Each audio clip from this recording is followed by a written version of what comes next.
Hello and welcome again to Nathan's Radio Broadcast, Part 5, where today we're doing a special request.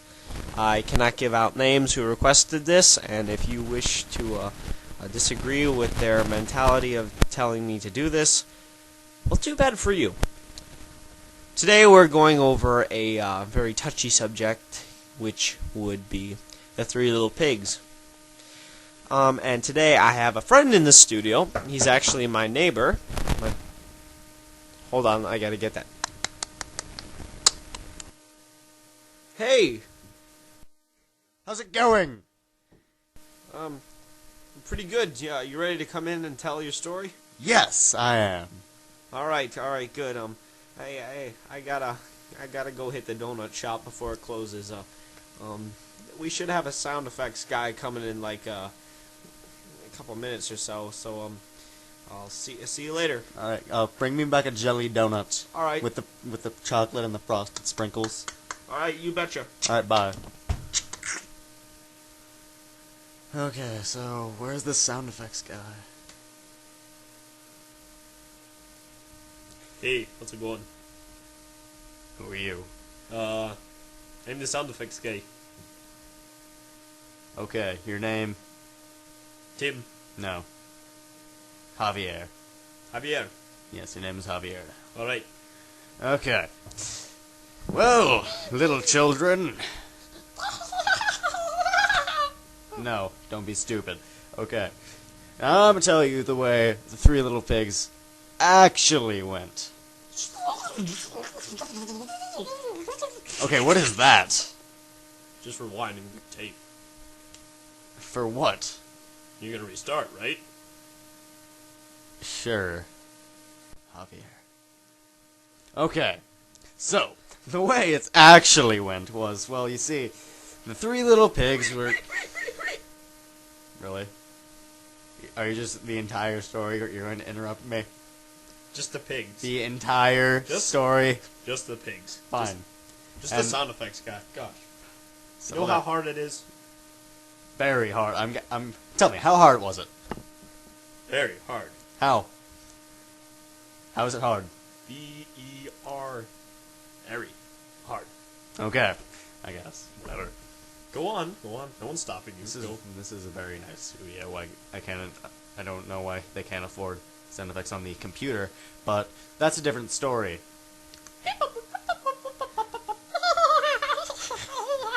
Shut up, Javier. Stop it, Javier. Okay, so the Three Little Pigs were with their mama pig. And they were finally old enough to live on their own. And, well, so they set out on the open land of the United States.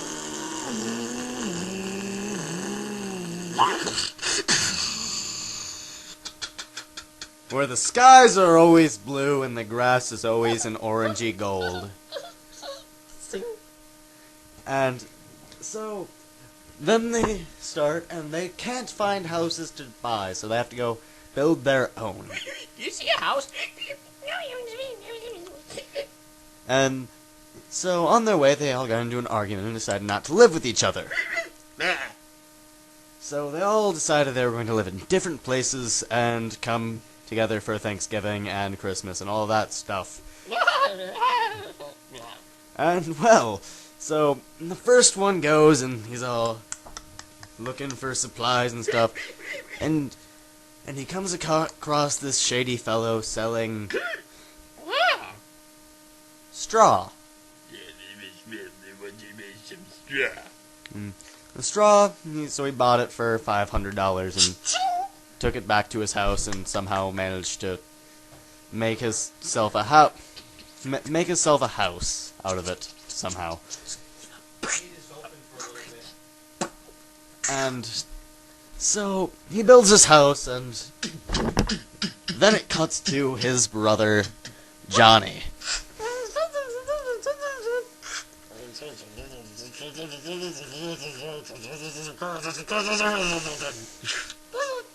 And Johnny had set out in a different direction as Yeah. young Billy. And he came across this shady character, and he was selling sticks. Sticks. Of all things you could be selling in America, where the skies are always blue and the grass is always a golden brown orange color. And of all things he could be selling, he is selling sticks. Wanna buy a stick? And how much are these sticks? I don't know, you're telling the story. These sticks, they costed $2 a piece. These So- sticks cost $2 a piece. So in an hour of me working here, I could pay for about 2 sticks and almost a half. There you go. So he buys these sticks because his mom's rich and gave them all money. And Thank you. And I don't know why he sounds like the merchant from Resident Evil 4, but he does. So anyway, back to the story here. He goes and is happy, finds a plot of land, buys it from the government because the government does everything. And, well, he builds his house out of stick. Somewhere he got roped to put it all together, I heard. And so then, naturally, since there's 3 of them, it cuts to their other brother, Julio. And Julio set out in yet another different direction, and, well, he came across this very polite guy. I think he was working in an Ace Hardware or something along those lines, and Ace. he was selling bricks. Rick? Bricks. Bricks, yes. What most houses could be made out of that wouldn't, break easily.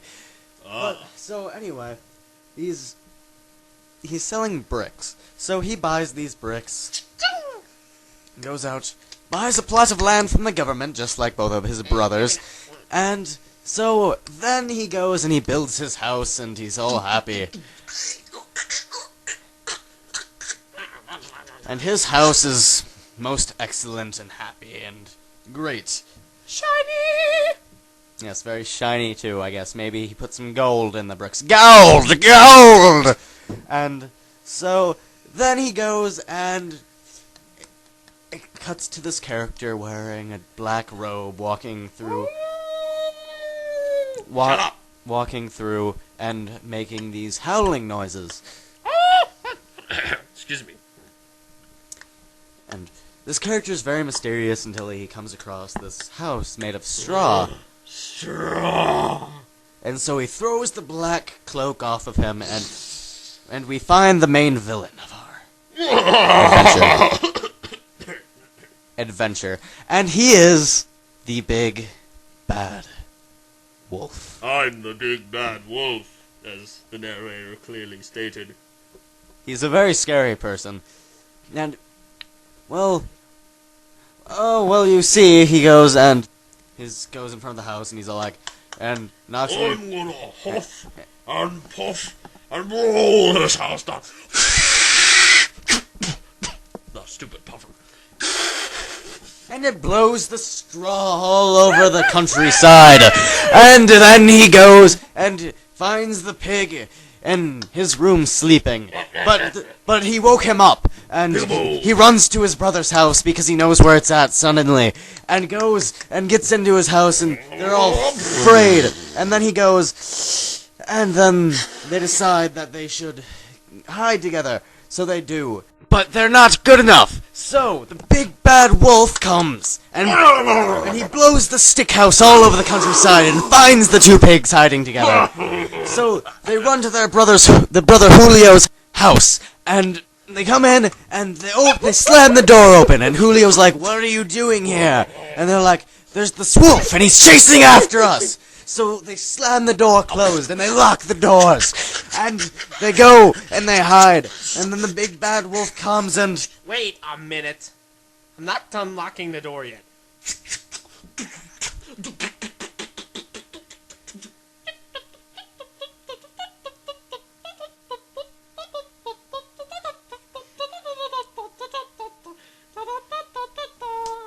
That's enough. So the big bad wolf comes and knocks on the door. And he's like, if you don't open this door right now, I'm going to huff and I'm going to puff and I'm going to blow this house down. So he goes.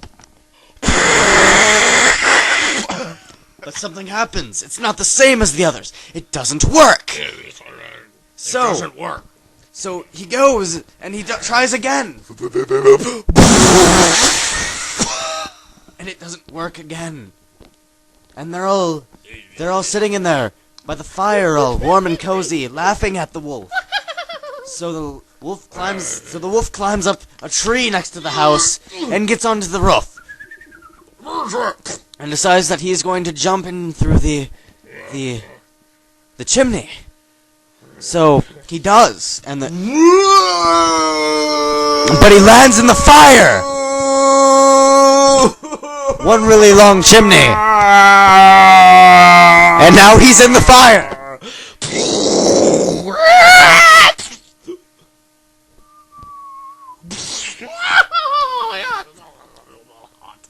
So then the wolf runs away and is in search of this kid who keeps telling the townspeople that the wolf's coming because he's just tired of the pigs.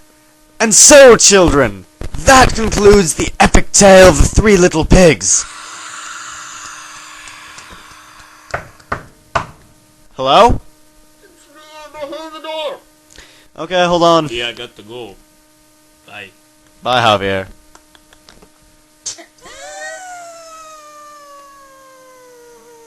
Nice zip line. Hey, so, how was the sound effects guy? Javier? Yeah. He's kind of annoying, but I guess.